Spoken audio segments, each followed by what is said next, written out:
ఒక్కొక్క బ్యారేజ్కు 10,000 కోట్లు, ఒక్కొక్క బ్యారేజ్కు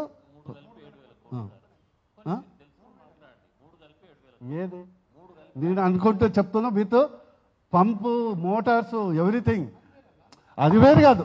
అరే నీకు నీళ్లు లిఫ్ట్ చేయాలంటే మొత్తం వస్తుంది కదా, పంపులు ఎందుకు కూలిపోలేదా, మునిగిపోలేదా? అప్పుడు భలే ఉన్నారు. నేను ప్రకాష్ గారు నేను మీ కూర్చోబుద్ధి కాదు, ఎందుకు కూర్చోబుద్ధి అవుతుంది?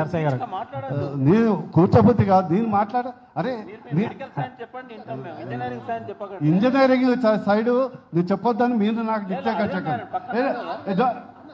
నేను ఓవరాల్ కాస్ట్ నాకు తెలుసుకొని చెప్తున్నాను.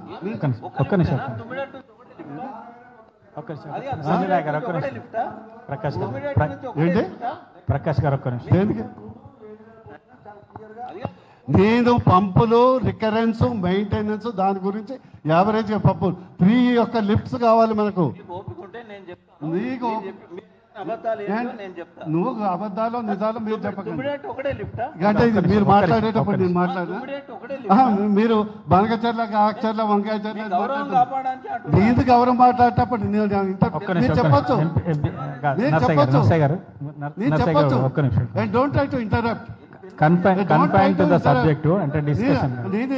చెప్తున్నా ఇదంతా. ప్రకాష్ గారు ప్లీజ్ అంటే మీరు మాట్లాడండి, మీరు కంక్లూడ్ చేయండి. ప్లీజ్ ఒక్క నిమిషం. రాలే ఇక్కడికి ఉన్న వార్త చెప్పండి. నేను చెప్పింది ఏదన్నా ఉందా? ప్రకాష్ గారు ఒక్క నిమిషం. వారు కంక్లూడ్ చేసిన తర్వాత మీరు మాట్లాడండి. అట్లా కాదు, మీరు అట్లా వెళ్ళిపోకూడదు. ప్రకాష్ గారు నేను చెప్పింది ఏమన్నా okay, as per your thing only barrage 7,000 కోట్లు. నేను అనేది with pump sets and maintenance average గా చెప్తున్నాను.